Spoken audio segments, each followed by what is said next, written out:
We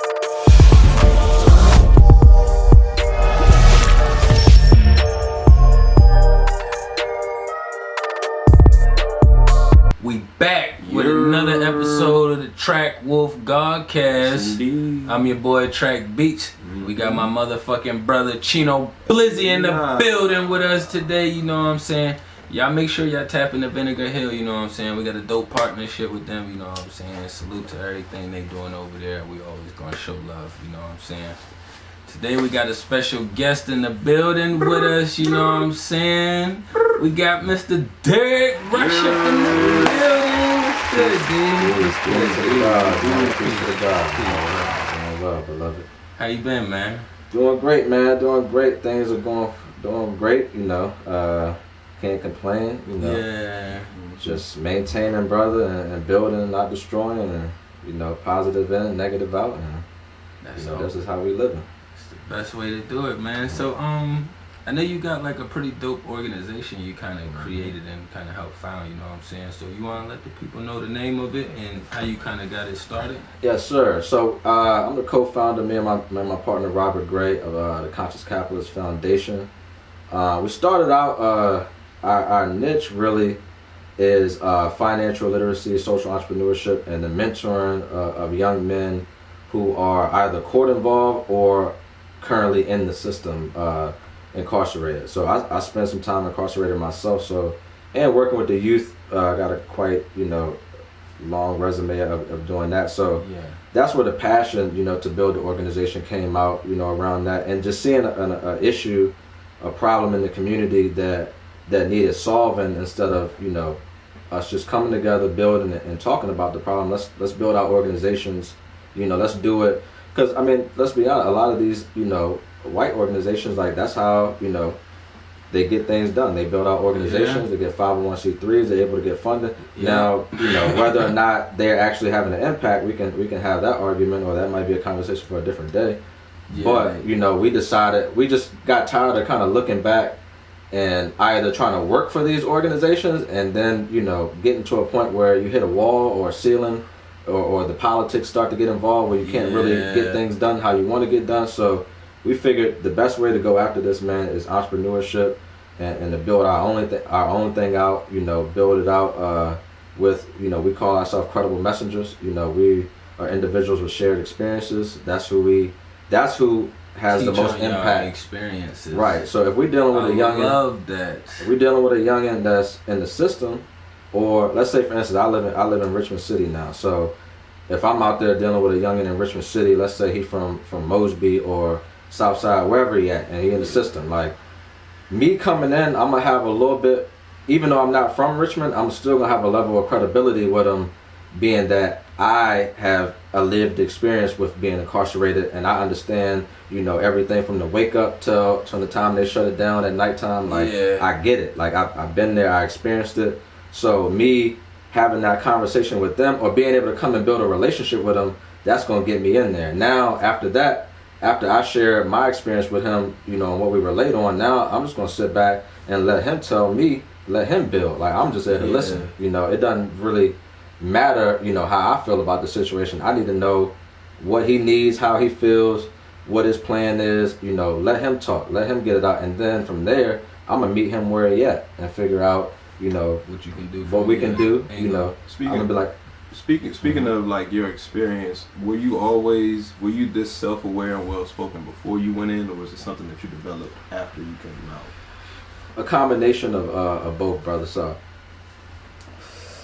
I mean, I went to college, was a college athlete. I could articulate myself pretty much beforehand. Yeah. You know, grew up in southern Almond County, you know, somewhat impoverished, or it was impoverished for a long time. Things got a little better as, you know, as we got older, but it's not a, you know, considered a middle class or great neighborhood by any means. But you know, that, you know, just kind of growing up and having different experience through athletics, that kind of, you know, afforded me to be able to put me in some spaces where I was talking to different people and became more articulate with the college. And not that you need to go to college, I'll be articulate. It's really just, you know, on you and how much, you know, you want to seek out when information. You say it's almost like credibility right. when you say it, you know what I'm saying, for the right. people trying to comprehend. Exactly. So, yeah, so I get what you're saying. it really just comes down to, man, just, you know, a lot of the knowledge and things and wisdom that I speak from isn't from college. It's all things that I, you know, studied myself, information that I saw on myself. Yeah. You know, a lot, you know, that's, you know, where probably about 75% of my knowledge, wisdom, and understanding comes from. Yes. Is self-research and, you know, and then, but college kind of gave me the tool of vetting sources and figuring out credible information versus, you know, stuff that, you know, may be misinformation. So the combination of the two, and then going into the penitentiary and building with the older guys in there, and then getting that knowledge of self, like that kind of, I feel like I came out, I mean, obviously I would never want to, it's an experience you have to, we have to walk through certain forms of life, you know what I'm saying? I had to do 3 myself. So you have to walk through certain forms. I feel like I had to take the steps and walks I went through, you know what I'm saying, everywhere in life to be able to be where I'm at, to communicate and reach out to help, you know what I'm saying, and to give knowledge back out to the world. That's a fact, brother, because look, I always, you know, tell people my alma mater is the state penitentiary. Like, that's where I had a lot of idle time, so I used that time to be productive, read, you know, research as much as possible. So I came out really, I mean, honestly, that set the tone for what I'm doing now, you know. So I feel like they tried to, you know, throw me away to the system thinking that I was going to be another statistic that get caught up in the system, but they really just created something that now they're going to have to deal with moving forward, you know. And then if I have influence on anybody, if I can drop any jewels for anybody to pick up that lead them down, you know, trying to find out who they are and then get to the point, you know, that's the ultimate goal, man. That's the ultimate investment don't into break you or people. make you. Exactly. Social capital. How did you get to the point where you were aware of like grants and like funding and stuff like that? That came at trial and error, brother. Like, you know, when me and Rob started it, you know, we get some insight here and there, but a lot of that shit, man, just came through trial and error, us having to take some L's, you know, us getting lucky, you know, with some stuff, having that knowledge of self kind of helped us navigate through the phony people, you know, who made it seem, you know, who may give you some information just to spin you, you know, or extract your intellectual property, or, you know, all the little tactics that people who aren't as creative as us, you know, in this space try to, you know, take from you and then present it as if they were the author of it. So you can't do that to a creator. We all have experienced situations as a creator where somebody tried to take your creation, you know, whether it was on a small level or a big level, you know what I'm saying? We just look at it, hey, look, by the time you bite that, we already on to the next thing. Like, exactly. So by the time you pick up on what that was, like, we already moving, you know, 5 steps ahead of that. Those was crumbs from something left over. Like, you think that's like every day, all day. Got a whole new dish lined up. But yeah, hey, salute to Rob, you know what I'm saying? So he been putting in a lot of work too. Man, that brother been active out here for a long time.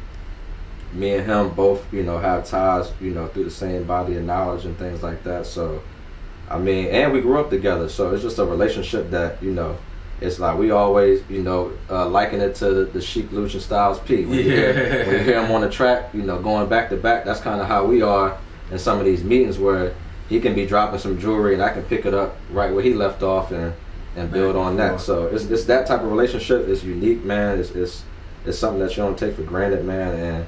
And as black men, man, we need those type of relationships with brothers and I was just saying and it's okay. You know what I'm saying? We need to work on, you know, relationship building, man, because we're an asset to each other, not a lot. Right now we're a liability to each other overall with, you know, things that we're doing, but we know how we got in that condition. We didn't come from Africa in the condition that we're in now. So we know how we got in this condition. A lot of us didn't come from Africa. Yeah, well, we can get into that too. We can get into that. I like to having that conversation. But how do you feel about that? Because they did push the boat for a long time. I'm gonna tell you, it's complicated, but it's not as simple as you think when it comes to Africa versus coming as slaves versus, you know, us already being here, because it's actually a combination of both. With, you know, the aspect that a lot of people go to, like, well, I got Native blood. Native Americans own slaves too, brother. So when we talk about having European blood in us, we always, you know, point, well, I only got that because, you know, obviously the slave master relationship, but there's Native Americans that own slaves as well, which maybe some of that DNA can be traced to that. But regardless, I always say, when it comes to us, coming to us being here before, slavery, we may be native to this land as the first inhabitants, but we're not indigenous to this land. The first Africans migrated over here long before Columbus. We were building civilizations over here, people of African descent, long before Columbus. So you have a combination of those people African people who already migrated here, and the ones that they captured from Africa to bring over here. So you have probably real, It's all different cultures of brown people already here. Exactly. So everybody is technically a native, but you can kind of. I always go. That's why I said distinguish between being native and indigenous. That's where I make the distinction. Are we native to this land? Yeah. Are we indigenous to this land? Meaning the black life sprout up from America. I don't think so. I'll say that. I don't realistically. I mean, none of us know. I don't have any proof. But from what I've studied, I don't think the African life started here. But I do think we were the first people. I know we were the first people to migrate here. So. Yeah, but you know how it's brown people everywhere. You know what I'm saying? We was everywhere first, so we all look different. So it always kind of went hand in hand with why us Americans never really looked like full Africans, like how they are over there, outside of the quote-unquote diluting with the cultures and all of this shit. You know what I'm saying? It's a lot of shit that stayed pretty organic through, too. You know what I'm saying? I mean, and like I usually say, it's like, I know my ancestral history wasn't a part of the slavery process because I got a chance to speak with my grandmother and stuff. You know what I'm saying? Her tell me about her mom. So it's like she born in Philly, moved to Florida. Had my mom's down there, moved back up to New York. So they had like a lot of free range to move around and to do some things. And her mom wasn't a part of the process either. So it's like there was some part of the process, but then there also was others who wasn't a part of the process. Yeah, that's why I said it. It's a complicated, the black or African, however you want to spin it, experience, brother, as far as the people that we are and what we represent, being the original people of this planet, like our genetics and genes is so diverse to the point where when we spread out, like it's complicated. Like I said, you're gonna have people who came over here for slavery, people who were here before, and all that stuff going on. Like there's really no way to really tell what exactly happened. But even if it was all of us here, like even if you had some of the black Asians over here too, we was all brown over here first. You know what I'm saying? Okay. But they pushed that we was all part of slavery. Right. That's where they start our history at. Right. How did you get to the perspective? Because it's something that I embody too, that we know nothing for sure. How did you come across that perspective, and how do you use it as a base for conversation and like knowledge? Right. It's more so, man, like I guess like when that wisdom, understanding comes into play. Like once you kind of get to an understanding that at some point that like once you're on a constant search for knowledge, you start to realize like how much you don't know, and how much, like, because now I'll get down a rabbit hole where I just get straight to the point, like, well, like I want to know how this shit started, like, from day one, like whether you believe in a God or whatever. Like I don't believe in a God per se. I'm not a religious person, but however it started, that's where I'm at with it, like trying to figure out, or just wanting to know, I guess. So just, through studying, man, I mean, you just realize, like, once you get to a certain point, like, you just realize, like, you don't know everything, and we don't, a lot of the things, that we argue about, like, we don't know. Like, we argue about religion, and when in reality, not one person in these sects of religions can say that they know for sure that their God exists and that what they have is the truth. It's really just about belief. And you can believe in whatever you want to believe in, that's fine. Like, to make you a better person or whatever.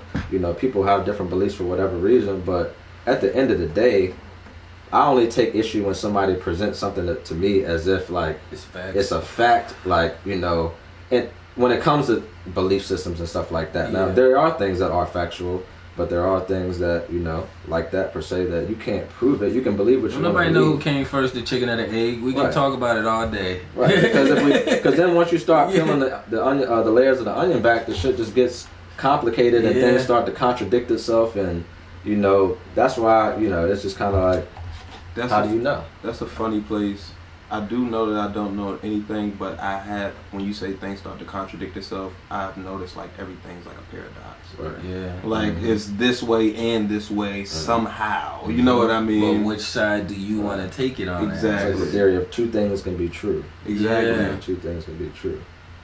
But then they say, you know, two things can't occupy the same space at the same time. So that's, you know. That's why you gotta have one right and one wrong. Yeah. So it's But like. then that's even open, because then what is space? You know what I'm saying? But then right and wrong is subjective. So Exactly. Yeah. To perspective. it's, you know, even morality is subjective. Like, Exactly. you know, there's people. Now let's say from a morality standpoint, like we may have black people who look at white people like they're monsters and they've colonized the planet and so on and so forth. But it's white people that's looking at us like we the worst thing that ever happened to the planet, because it's just subjective. Like through their lens and through their experience, they look at us like, damn, like what the fuck is wrong with them? But you know, in reality, we're looking at them like, yo, like that's why I feel it's more. This is what the fuck is wrong. That's why I feel it's more energy based more so than color. Like It can be. I would just use that as an example. Yeah. Nah, I definitely agree with that shit too, because a lot of people take on that standpoint. That's what I was saying. Like that's why I try to not lean in that space, because that's definitely what's pushed out there to us too. You know what I'm saying? I don't give a lot of energy to that because it's just not. Because if we saying we would, especially coming from us, like if we saying we was here first, how we gonna base anything off of color? Everything comes from us. So that means we must have created this shit that everybody else is utilizing. So let's not look at the color. Let's look at the energy that's in charge of this shit. What the fuck is this energy that's moving everybody to this space over here? Yeah, I mean, brother, you know that's you have your experience. So you know you.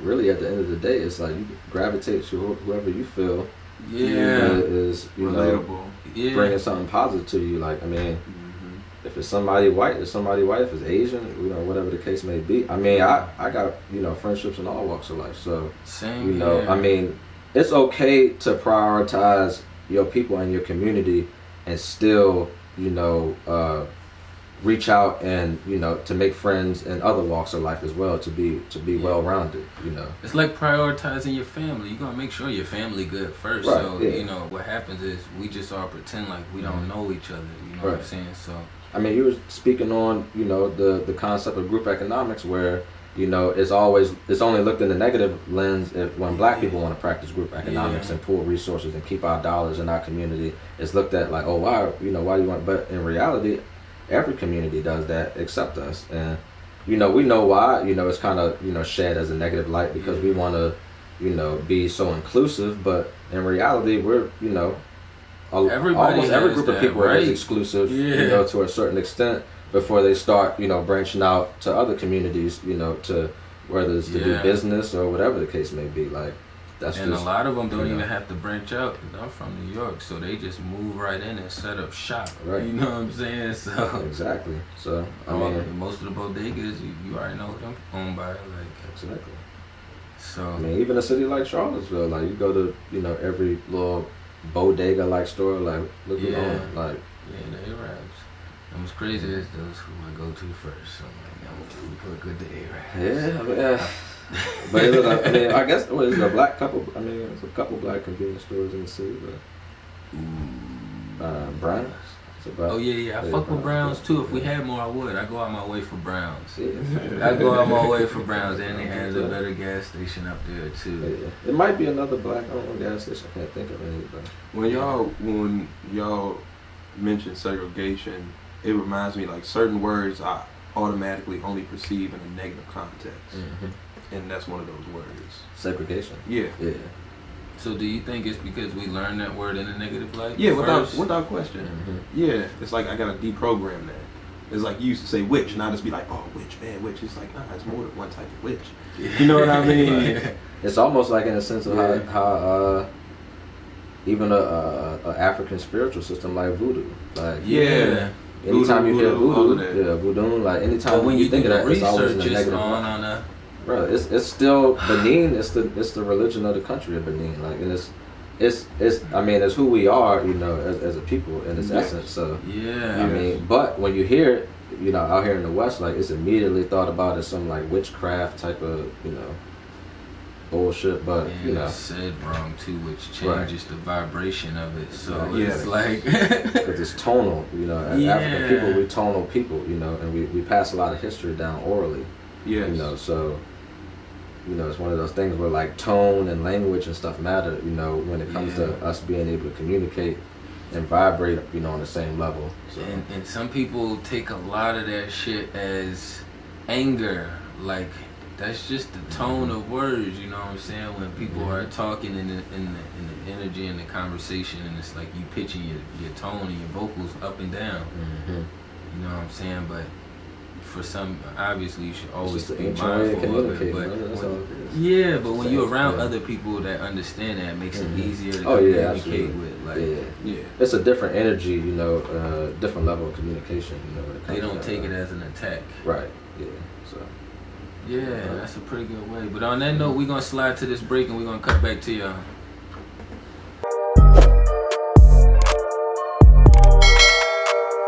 We back. TrakWolf Godcast, you know what I'm saying? So, man, I was sitting over here wondering, man, like, where was you born and raised? What was it like? Shit, man, I was born in out in Esmont. So, well, I was actually born in Hampton. I was born in Hampton. Got adopted when I was a kid. Ended up coming out this way to like Southern Almar, Esmont. Grew up out there primarily. Like I said, kind of impoverished neighborhood. A lot of crime and drugs going around back in those days. You said you got adopted? Yeah, I got adopted. Like around what age? Like? I was about 1 or 2, somewhere between 1 and 2. Yeah, something like that. So. Yeah, so what's that process like? I never. You know what, man? I never even really like, and until I just said something, I don't even really think about it like until just now. Like, so it's one of those things where it's not like something that like triggers something or like a bad feeling or something. Yeah. But I just never reflected on it. Like that. I don't know why. I just never really, you know. I think I had a conversation with my mom one time about it, about if she knew who they were or what the process was, and. I mean, that was a long time ago, so I can't really remember what she said. Yeah. But, yeah, man, I don't know. It's something I might, but I never really, I don't know. I guess, like, you know, with the family I have now, I never really, you know. Felt out of place. I mean, because sometimes you can go looking for something and, you know, find, you know, because I felt like, you know, with the trajectory I was headed on, even just now, sometimes it might be a situation where you reach out to people, you know, as you're, you know, elevating yourself in life, and you get to a point now. They may see that, and then now they want to gravitate towards you, like when they don't really deserve that, you know, in a sense, like it's nothing wrong with building that relationship, but I guess I don't know, bro. It's something I might look into at some point, but I don't know. Now that you say something, I might look into it, but I'm not really eager to, you know, or really have a reason to, you know, at this point in time, you know, with the family that I grew up with and you know that I have now, so I never, you know, felt the need to. You know, it's just interesting when you say that, because like when you come in, you say, yo, you know, I've been through the system, well spoken, the way you present yourself, you say you've been adopted, but it's just like it don't fit any stereotypes. So when you asked me, I was just like, let me see your process and how you handle that, opposed to the people that I've experienced that have handled that. You know what I mean? Yeah. Like, so like you moved out of Esmont at around like what age? So I mean, I went to high school and everything in the area, so pretty much grew up out there. Yeah. So I mean, I did grow up out there, you know. Yo, like Esmont, this country out there, Joe boy, no service out there. Country, bro. Like, in the sticks. How did you, what did you do out there to like occupy time? You know what I mean? We used to like ride bikes, play in the woods and stuff back in the, I mean, like shit that I would never do. Yeah, I had nowadays. You know, BB gun wars in the woods. Yeah, stuff like that. I mean, just like being out in the woods late at night, and you know, I mean, we were just, man, reflecting on. I'm like, damn, why? Like we crazy doing some of that shit. I know. I'm sitting over like, you couldn't pay me to walk in the woods like right now at nighttime. Like, fuck that. Man. I'm trying to get myself more comfortable with it though. Cause I know it's a lot of fear. It's not like the boogeyman out there, but I know. There's animals there's wildlife out there for real though, so you know, you gotta be careful. Y'all ain't never running no wildlife out that joint? I mean, back then, man, we used to try to catch snakes and stuff like that. So, you know, so we ran towards something like that if we found it. Now, I mean, I think we had seen like a couple bears or something back then, but we ain't, you know, we ain't play around with that. You know, fuck that. We ain't, you know. Oh yeah, hell no. Especially, I think, especially if you come across like a mother bear and she has a cub. No, I wouldn't have been in the you. woods Yeah. then. No. So, you know, we ain't play around with stuff like that. But I mean, we just, I don't know, we had a good childhood. You know, we didn't really, you know, I guess like start playing video games and stuff around like middle school and stuff like that. But man, for the most part, we was outside and into sports. Like, so also all we did, we was outside doing something, playing basketball, playing football. You know, yeah. How was being in town opposed to being out in Edgemont? That's a big ass change. Yeah, I mean, well, I always had family in Charlottesville, and so it wasn't like we was out there isolated. I mean, I was in Charlottesville. Still doing back and forth both. Yeah, I was in Charlottesville a lot too, you know, because then even with playing sports, you know, I'm in Charlottesville most of the time playing sports growing up, so yeah, you know, so I had a good balance of the two. You play all sports? Mostly basketball. I was into running track earlier, and I ran track all the way through high school for the most part, but mostly basketball. So you had a little bit of speed on you? A little razzle dazzle, you know what I'm saying? A little twinkle toe, you know what I'm saying? I had some wheels back in the day, had a little bounce, but you know, that's how you know you can run for real. Yeah, I know. When you say shit like that. He's like, I'm fast. Niggas like, nah, you know, I got a little razzle dazzle. A little spring in my toe, you know what I'm saying? So, got the extra Achilles. Back in them days, yeah, I don't really. Only thing I really do now, athletically, is just box. I played a little lacrosse when I was in college, but still play now a little bit. What made you try lacrosse? My man Paul, put me on. Shout out to Paul. Yeah, he put me on. That's a pretty aggressive sport too. It is, but it's like I made an easy transition because it has a lot of similarities to basketball, believe it or not. So like offensively, defensively, just how you move and like, you know, the different types of lateral quickness and, you know, stuff like that you use in basketball, you know. And it incorporates some other sports in there as well. But I was able to catch on. It was fun. You know, fun to put something new, you know, so how did you end up heading into the system? So when I was in college, so the school that I was at, I was playing football and lacrosse there. So, you know, they didn't really allow us to work, you know, as an NCAA athlete. So, you know, I was, you know, my dad had been to the penitentiary and two of my brothers went to the penitentiary. So I already knew the hustle game, you know what I'm saying? And I, you know, out there, I had been around it, so I'm like, that was always in my back pocket if I needed it. So I started, you know, dipping and dabbing in a little bit, making some money here and there, and the next thing you know, dealing with these fraternity boys, you know, and then, you know, one thing led to another, and then, you know, I had to lay it down. So, you know, I laid on my sword, you know, I took my time and did it, and you know, they play those games with you about, you know, trying to make it seem like you're gonna spend the rest of your life in prison for, you know, a little bit of cocaine or something like that. But it's one of those things where I just was like, okay, just got a lawyer, let my lawyer do his job, and, you know, I had to do a couple of years. But I'd rather that than, you know, taking my chances and then, you know, having to do 10 years or something behind some bullshit. Then the rest of my life is, you know, over. So, you know, I just, you know, got my lawyer, you know, he got me a decent plea. I took it, you know.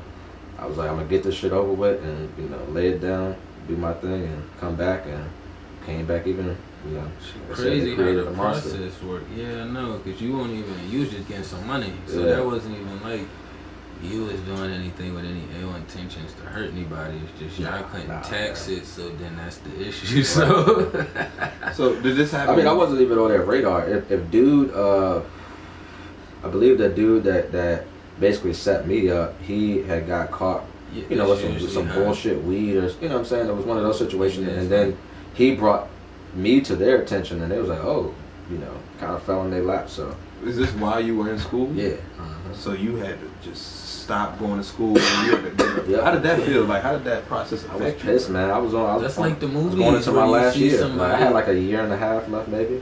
Doing sports, and then in the movies they usually show the robberies, but yours is different. But but like, how did it affect you? Oh no, like that kind like, does that affect you? I know you was mad, but I was mad because I was just like, I was mad. I was more disappointed in myself, man, and having to. I guess the thing that fucked me up the most is like having to look my mom in the face. You know, my dad. You know, he been to the penitentiary. Yeah, man. He gonna come to me as a man like, look, ain't no use you crying about it, like, do that shit, lay it down, like, you be alright, like, and my mom, it's obviously going to affect her a little bit, obviously emotionally more, so, just having her in that courtroom, really, it didn't really set in how much I, disappointed her until, like, I got in there and got sentenced, because when I went in there with my lawyer, I paid a lot of money for a lawyer, he was telling me, like, hey, man, it's your first time ever getting in trouble, they might give you a first offender, blah, blah, blah, and they might give you, house arrest or something like that for a year, or work release or some shit like that. So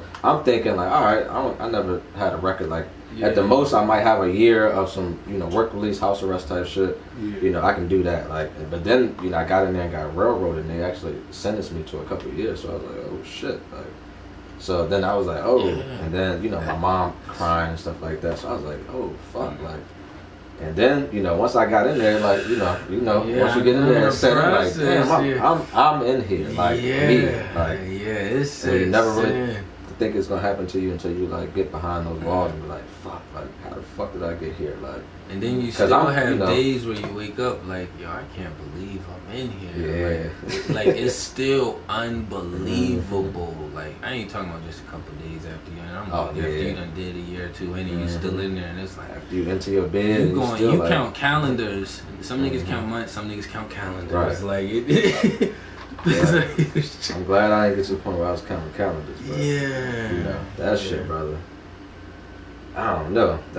I mean, it was kind of like I didn't understand once how I got there. You in there, so it's like it's a completely different lifestyle. You adapt.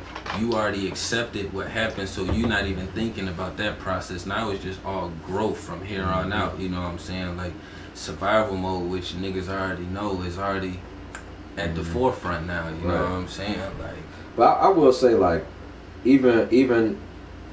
Prison has all the negative shit. If you look at, you can get whatever you find in there from a negative standpoint. But I will say it is a lot of brothers in there that got a lot of wisdom.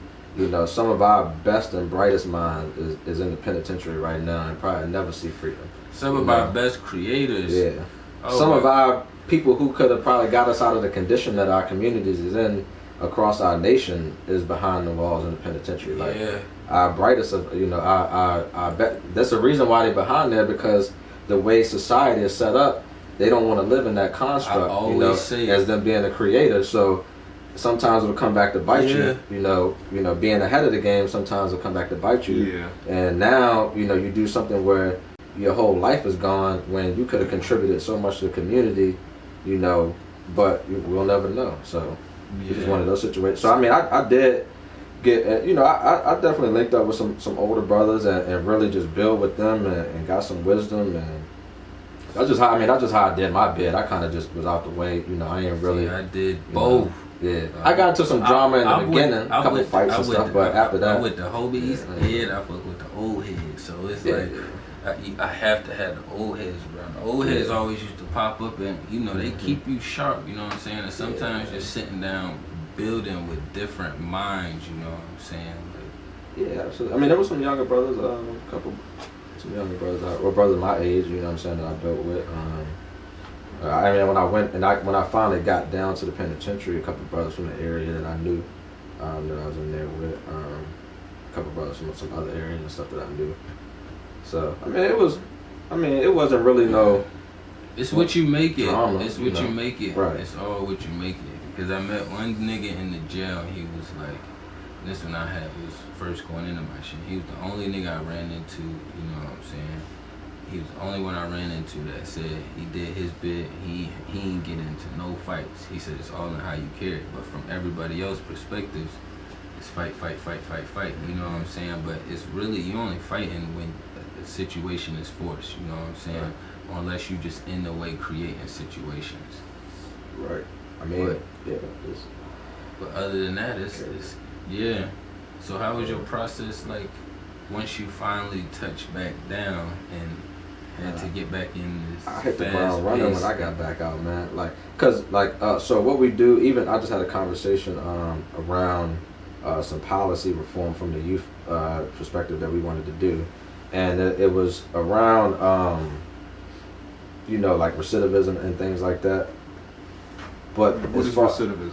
Like when people reoffend. Okay.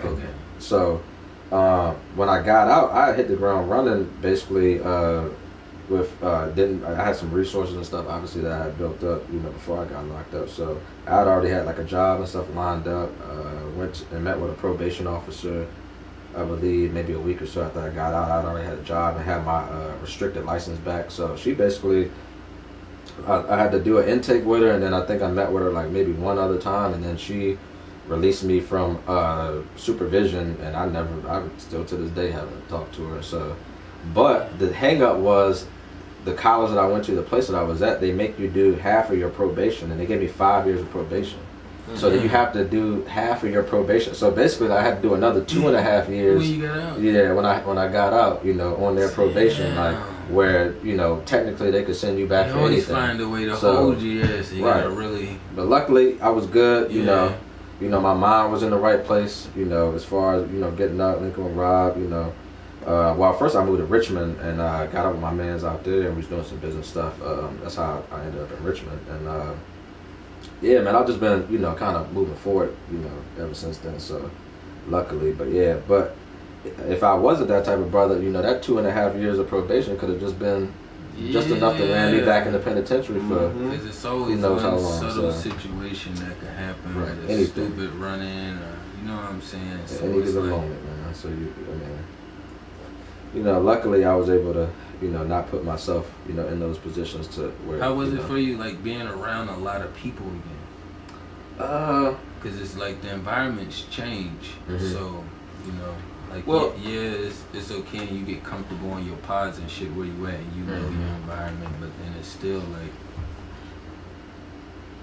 the energy is still different when you get out. You know what I'm saying? Right. And you still in a group of people, you know what I'm saying, that don't know your experience, but you back in like in the group of things. How was that vibe for you? I guess you get institutionalized to a certain degree, but I feel like with the amount of time that I did, I wasn't so far detached from society to where it was hard for me to make that transition back, because looking back on it now, it was like a blur. Like it didn't even, like when I got out, I couldn't even really remember like what had really happened, prior, maybe up, you have little moments that you remember, but it was like, it happened so fast, it was like, damn, like I was just back out and back on the grind. So luckily it took me maybe like a month or so to get acclimated, like, and then really, but that was just, being able to move, getting a license and a car and having to, do all that stuff. But, as far as functioning around other people, I mean, it wasn't really any issues. Well, it's usually more like the tension you feel with side, like you still you comfortable presenting it outside, because I know like it's more so like the things that almost like the difference between the things that could be an issue in the penitentiary versus not an issue out here, where something might happen and you might be looking at it like, damn, if that happened in the penitentiary, like, you know what I'm saying? So for me, when I had got out, I went into like a regular gas station with my brother, but I hadn't like been in a big crowd yet. So when I went into the gas station, it was like mad people in there. So when I got in there, like my energy just kind of froze, you know what I'm saying, just for a second, like, and I kind of forgot what I was going in the store to get, just because it was like so much activity going on at one time, you know what I'm saying. I was in Greensville, that's the biggest one out here. So like for me, my process was like, I know ain't nobody had no bad intentions, but it was like it was too much for my energy to take in right now, you know what I'm saying. It was like females going everywhere. It was like my bro trying to tell me. It could be overwhelming. Yeah, that's what yeah, for sure. So like and it all depends on the type of facility that you was at too. It all, the facility that I was at probably didn't have, the type of shit that your facility had going on. So it just depends on, what level facility you had and all that type of stuff, of what's going on. That's what's really going to probably play an effect to how you transition back more so than anything. I think that's probably why it took me 5 to get where I'm at. I got out and I was 5 years, and then at 5 years I started basically TrakBeatz, and that's when I started building and branding and doing everything, and my research and everything started from there. And then, you know what I'm saying, but I could see what you mean by the transitioning depending on the facility. I didn't think about it as far as the facility being a factor that way too. Because you at Greensboro, I would imagine it's, like you said, it's shit jumping off all the time. So when you in that, chaotic atmosphere, you know, for a long period of time, and then you come back out here to society, which is chaotic, but just in a different way. Yeah. You know, you can, you know, get overwhelmed and, you know, people start fucking with you. Society is chaotic in sentiment. Yeah, because nobody had no ill intentions. Everybody just running around doing People their regular shit, grabbing bear and getting food and snacks and shit. And I'm just like, yo, this too much. I'm about to go to the car. Just, I figure out what I'm gonna get in a minute. You know what I'm saying? Like, I can see that. I can definitely see that. Hell yeah. So, from there, you said you went to Richmond and you linked up with one of my homeboys out there. Yeah. And then what did y'all start from there? He was running this staffing agency. Well, he still got it. So I was doing some work for him in the staffing agency, doing like some recruiting and some stuff like that. And then he had started a contracting company, so he wanted me to come and switch over to the contracting company. So I was doing some stuff with him for that, about a year and a half, maybe 2 years or so. And then me and him, we started working together doing business. And then it was another brother out there that I knew who owned the business, and I linked up with him. Well, he contacted me and wanted me to do some work for him and some consulting and stuff for him. So for a while, I was just doing that part time, you know. And then eventually, you know, me and Rob linked up with some business ideas, and he had the clothing line and I think in the store, the shoe store that he used to have. Yeah, so from there we just started building and really hashing out some business ideas and things like that. And we got a couple businesses together. We partnered on a couple businesses. So yeah, we're looking to, you know, 2021 to be a big year for us. Yeah, that sounds good. This is something that I want people to have more transparency on. How do you handle disagreements within the business with your homeboy and your business partner? Yeah, I mean, sometimes you gotta have a real strong relationship, you know, in a sense when it's a homeboy or a good friend that you're doing business with, like, and it's like I said, we grew up together, so, and we understand each other's thought process. Like, we might have a disagreement, you know, as men, you know, and every now and then you might have to, you know, step away, you know, you know what I'm saying, something like that, or like, all right, I'm just gonna chill for a while, you know. Everybody, you know, you go through that, you know, with any friendship, so. It's really just about, you know, having that type of relationship and we, you know, just dealing with the facts and dealing with what's best, you know, for the business, you know what I'm saying, and being able to be critical thinkers and making the best decision that's gonna, you know, have us in a better spot, you know. So it's really, I mean, and it's most of the time it's not even really that complicated because we both striving for the same thing. So it's more so like a, you know, we tag teaming it more so than, you know, we working together more often than not. So and we communicate to where, you know, we're not stepping on each other's toes with the type of stuff that we're doing, because we both can be in different spaces. There's no need for us to be trying to do the same thing at the same time, and, you know, we get more done, you know, being able to communicate and like, all right, I'll get this done, he get that done. So we both, you know, play our part in different situations to come together and make things happen. And it's been working, and it's, you know, we head in the right direction with it. So yeah, it's a good thing. That's a pretty good perspective and good strategy, you know what I'm saying? But that comes with intelligence and patience, you know what I'm saying? And like you said, your relationship as well. So you know what I'm saying? That's pretty good info, you know what I'm saying? But on that note, we're gonna cut to this break and we're gonna slide back to y'all.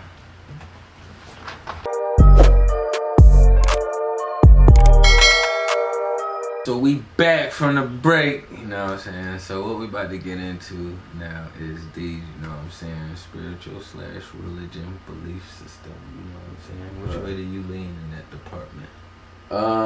So I'm not really religious. I walked through, you know, some religions, grew up, you know, Christian, as most, you know, black people in America grew up. Nothing, you know, out of the ordinary about that. Boy, 90% of people that come on here literally say that, bro. Grew up in the church, you just, right. So same old, you know, same old spill as far as that goes. And then, you know, once I just got older, I started seeking out knowledge for myself. You know, walk through the 5% teachings, you know, walk through the 120 with the nation. Got my ex through the nation. What else?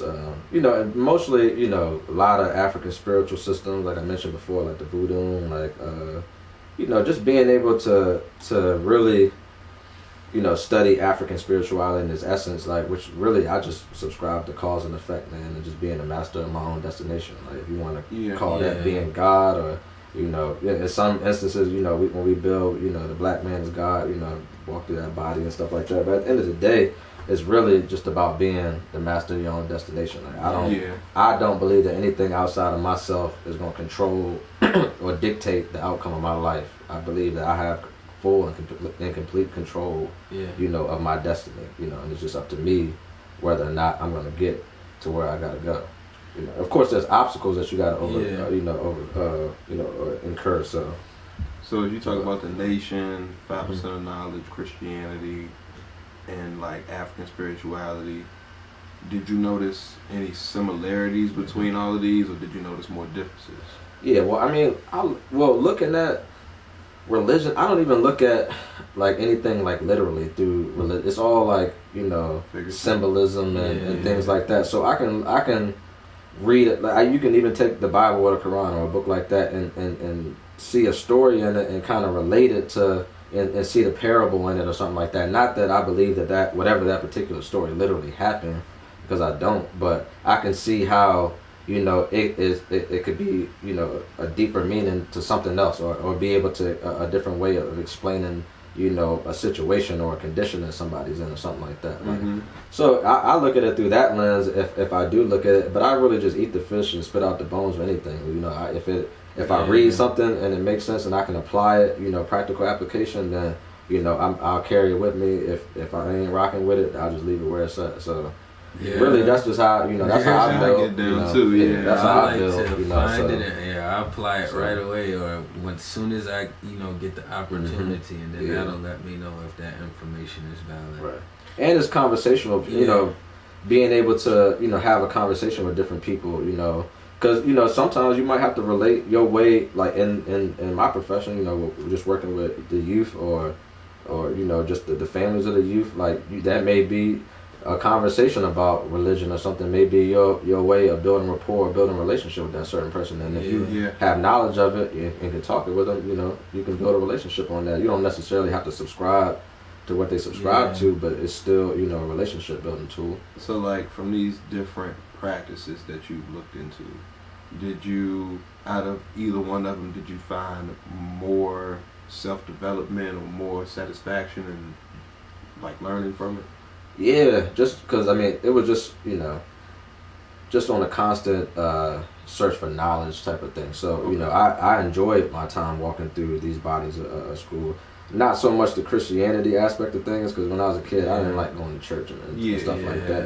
It really, honestly, like, looking back, it never really set well and resonated with me, really. You know, it was just kind of like me thinking that, you know, that's what I had to feel, you know, but you know, looking back on it, it never resonated with me, you know, spiritually. It was just kind of like, it was almost felt like a chore, basically, just another chore, you know, as a young man that I gotta go. Yeah, all right, I guess I gotta get up and go to church. But, you know, I mean, any type of, you know, when you're going through bodies of knowledge and it's empowering to, you know, to black people, you know, that's what gravitated me towards the teachings was, you know, that it was, you know, empowering to hear some of that stuff as a black man, you know, not hearing some of that stuff before, like, you know, and it kind of like, it triggered something of like, wait, I never, you know, heard anybody say the black man was God. Like, I gotta, like, you know, tell me more. Like, what do you mean? What do you mean? So, okay, so like you said, voodoo. That's how you pronounce it, right? Yeah. So most people have a negative, at least over here in the Western world, have a negative perception of that. Right. Some people call it voodoo over here. Right. When you looked into that, what did you discover about it? Just the spiritual aspects of it when it comes to, you know, having a different, a god of this, or a deity of this, a deity of that, you know, and how that, you know, how it's not really saying that it was actually a deity that existed, but it's breaking down a principle, you know, of life, you know, in any instance. Like, even, let's say, if you want to go back to, you know, everybody likes to talk about Kemet, you know, in places like that. When you're dealing with the sun god, Almond Rot, it's not saying that god actually existed. It's just, you know, a personification, you know, and being able to explain that in a way that, you know, the common person can understand why they need to venerate the sun. Now, if you give the sun an anthropomorphic body, and name it Almond Rot, now the average person is going to be able to probably relate to that concept and understand the importance of the sun and why they should venerate the sun. So that concept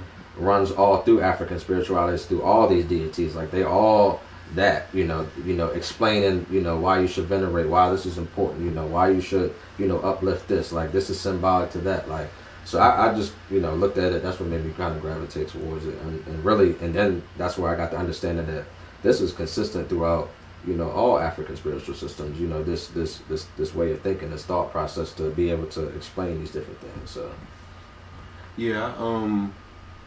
like with certain tragedies and stuff, like just to use like the Holocaust, like they have a face to hate.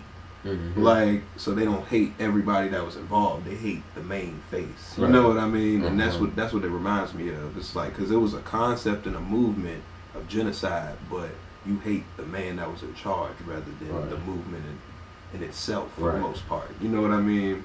Yeah. Right. Because now you're not holding everybody accountable. Yeah.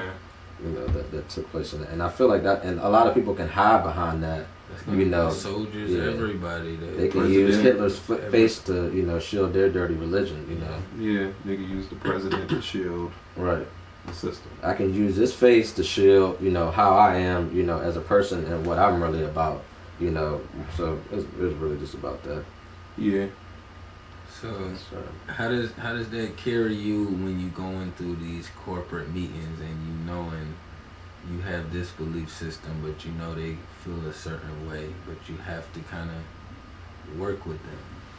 Yeah, I mean, it's one of those things where I just look at it like, no matter what they believe or what I believe is really irrelevant, when it comes to what needs to be done, because like I said, I'm not religious, so if they could be, an evangelical Christian, but if I'm in that space, I mean, to be honest with you, I don't, like most people in that space don't really talk about, things like that. When you have to enter, the type of spaces that you're talking about, I don't really recall any, somebody might say like, something that implies, that they might be religious, but I don't think in that setting that it's considered professional to, to bring up religion and politics and things like that.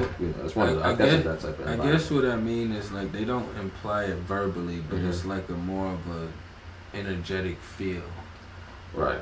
I mean, I guess that just depends on the person, really.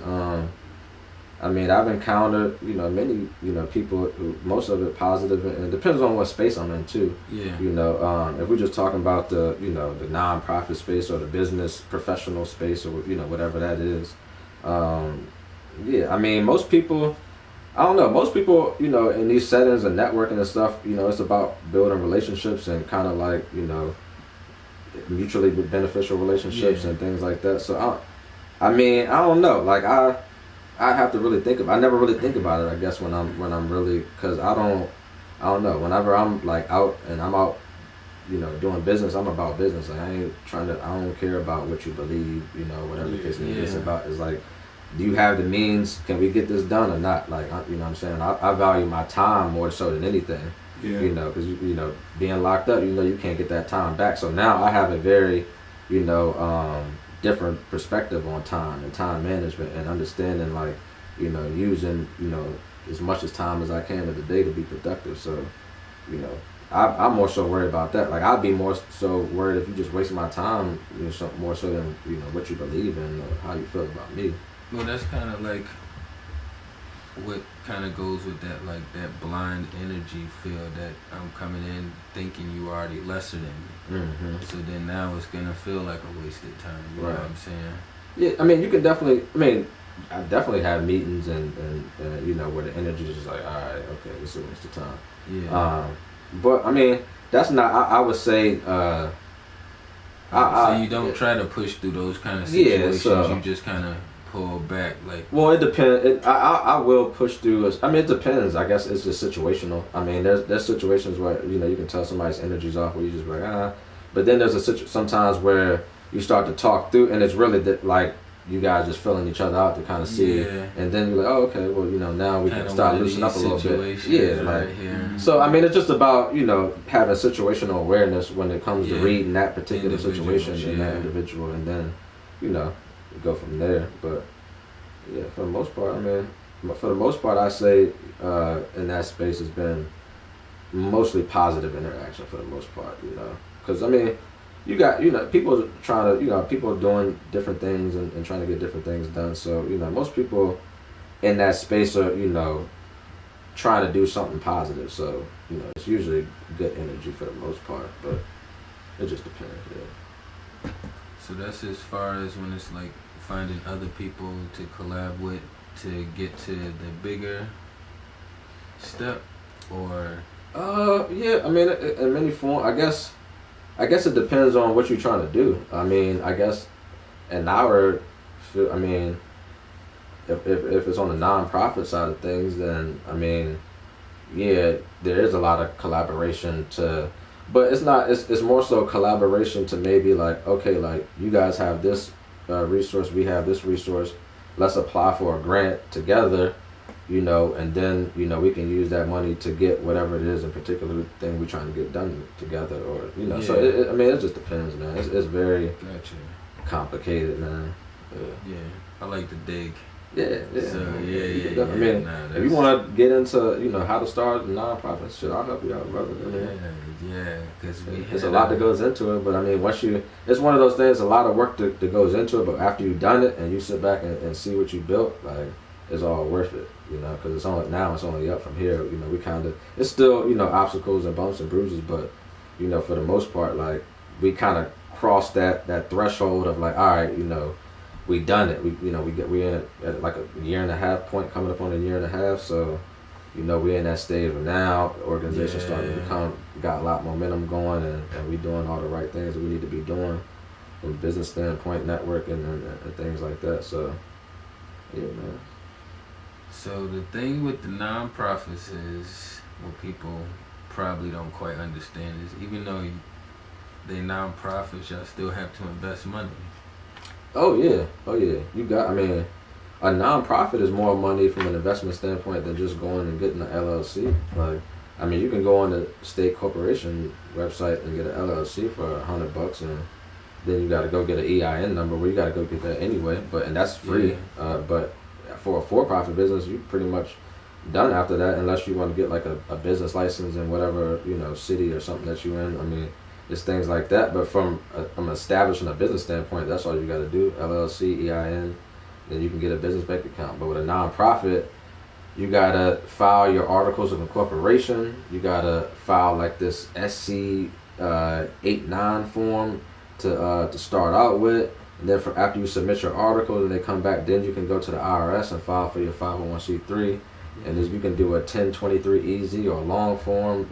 And then you gotta put a board together, bylaws. Like, you gotta spend a lot of money, you know, to get you know, something, you know, off the good ground, off the ground. Yeah. I mean, you can do it some on a smaller level, but to start helping and stuff too. Right, because people want to see that you got skin in the game. They want to see that you invested, you know, in your own product, you know, before they invest in it. Because if they look at it like, well, why should we give you all this money if y'all haven't even, you know, put anything into the organization? So, you know, I mean, we ran the first year of our programming was all free. Well, all of it's free to the kids. Like, the kids never come out. It's just a matter of, you know, donations coming on, or if we get a grant or something like that. A lot of it was just out of pocket, you know, for the most part. And, you know, the program is always free for the kids. So, yeah, man. Physical location? Yeah, we got a spot downtown on the mall. Yeah, we got a spot downtown. Gotcha. So what do y'all do down there for the kids? Right now we're running like a virtual mentor. It's a mentoring program for like the virtual learning. So we got they call it like a pod. So we had about 15 kids we started out with. I think we down to like 11, 12, something like that, 10, something like that. But they just come to the pod and do their virtual learning, make sure they sign and do their work, get caught up on any mission work, mentor them, you know, build with them. Yeah. You know, kind of see where they at as young men and see, you know, where they see themselves going from a life plan standpoint, and, you know, things like that. Just kind of, you know, just seeing what their goals are, and then meeting them right there, and then kind of a space just build them as young men. You know, and trying to be role models. You know, giving them jewelry. You know, things for them to think about. You know, I mean, because a lot of them you might think that they, you know, it might go in one ear and out the other. In some cases it does, but they still retain some of it, you know. Yeah. And it might just be one thing that they, you know, hold on to. You don't know which piece it is. That's the good thing about giving knowledge is you don't know which piece they're gonna catch on to. And then when you run into them later, you're like, oh yeah, when you had, man, and you ain't gonna think about it. But yeah, that shit stuck with me. Like, yeah. It could be something to change their life. Like one little thing, you know, can change the trajectory of somebody's life. So. Yeah, man. When I was like 5, man, this dude, I was never forget. I used to live in Gary, and this dude came up. He came from Egypt. He was like, "Yo, with the Africa." He was describing it. He was like, "Make sure your son go to Africa." He was like, "Little man, make sure you go to Africa." He just burned it in my head, and I always remembered it, man. And I ended up going to Africa in 2012 for free. Like, and I always, after I came back, man, I was never the same afterwards. I was like, that's the reason I went right there, man. I ain't had to pay for it. I'm working on some stuff around some repatriation and building this concept of like an economic highway. So when you're talking about wealth in this country, it's like Dr. Claude Anderson said 87% of the wealth in this country is already locked into the white community. So when we're talking about building generational wealth, black people own 1/2 of 1% of the wealth of this country. But that's because we don't seek elsewhere when it comes to building wealth. And we got a whole continent, you know what I'm saying, with our people, with our ancestry, you know, if you subscribe to that, or also down in the Caribbean with places like Haiti and things like that. We should be doing, you know, group economics with each other, building relationships, building bridges, economic highways, to where we can start building wealth by attaining assets, you know, repatriating, getting dual citizenship. It's a lot of programs out there like that. Like I think in Ghana, a couple other countries that'll give you dual citizenship if you come and, you know, commit to doing business and things like that. And it's a mutually beneficial relationship. You getting back to your roots. You in a system that is black, and you're able to, you know, and honestly, your American dollars go farther there, you know, than you know. Than they do here, really. I mean, to be honest. So it's just something that I'm not saying that all of us, realistically, all black people aren't moving to Africa or even going to explore that idea, for all the reasons why we know of why we psychologically have been disconnected, you know, from the continent in many different ways. But it is something that, you know, a lot of us should look into, you know, as far as investing in the continent, because you're investing in yourself too when you're doing that, because you're getting more return on your investment, you know, there than you are here, essentially. Or take the money that you make here and invest it there, and it's just different ways to, you know, to help the economy there. You're making money, you're building wealth, assets, contributing to black culture, you know, and it's ultimately it can help the black community, because there'll be, you know, opportunities, you know, that may come from that'll trickle down, you know, into the community if enough of us, you know, get involved in stuff like that. So it's just something to, you know, just something to think about, and something that I've been in the works for myself personally. So, you know. I agree. When you start talking about it, I start thinking about it, because I think the dollar over there is $1 here is close to $3 in Ghana. Like when I went there, so there might be more than that. Yeah. To be honest, I'm not sure, because they use the CD, so I'm not sure how many CDs like $1 would be, but I don't know. Yeah, but the money definitely goes further, for sure. That is definitely some good information and people worth looking into, you know what I'm saying? Yeah, absolutely. Like, any way to expand out and help, you know what I'm saying? Everybody got different methods, you know what I'm saying? So if you don't have one, it's a lot of options being thrown out there for, you know what I'm saying, opportunity for wherever you want to get started at. So that's why I always be trying to tell people, like, there's no excuses for not knowing anymore. Like, we ain't in that day and age or that space anymore. Like, and don't be afraid to ask somebody questions or ask for help. You know, when you look, like, that's another thing we get into where, you know, and it may affect us, you know, more so as black men, where you don't want to go to the next man and have to, like, you know, it's almost like we don't want to come to another man in an inferior position, you know, like to where, you know, somebody's sonning you. But really, man, that's just building, you know what I'm saying? Like, there's things that, perspectives and things that I can learn from you. And likewise, but if we don't have a conversation, we'll never know. So you know, we got to come to each other as brothers and really realize that, like, we got, you know, things that we can share together, and, you know, resources that we can share together to help each other out. So that's how our mindset set should be shifting, you know, moving forward. Yeah, that's what we constantly be talking about. You know what I'm saying? We literally just added another new edition, so we'll be able to reach out to more people. You know what I'm saying? And you know what I'm saying? You was just talking about the Zoom calls. We like, man, we just took one, but we had a little mishap. You know what I'm saying? So like, but that's still about to be another addition to what we're about to be doing here too. So we're not just stamped to where you only have to come into the physical location. Oh yeah, okay, I get what you're saying. So we'll be able to Zoom calls, Zoom, yeah, man. It's I mean, I watch a lot of podcasts on YouTube, different ones, and I see some people got some nice setups and things like that. But y'all, brother, it's gonna be something powerful, brother. Yeah, I appreciate it, brother. Definitely. You know, I appreciate the acknowledgement, man. Yeah, just keep on grinding through it, brother, and. You know, I don't know too much about how the podcast game, but I know, you know, when it comes to those endorsements and stuff like that, you know, put your brand out there, you know, invest in your brand, you know, invest in your marketing, you know, get a marketing plan if you can, you know. You sparked some ideas in my head, man, from what we was talking about. Yeah, man, do a break even, I mean, you know, you gotta do all that. You gotta, you know, make sure your business is, you know.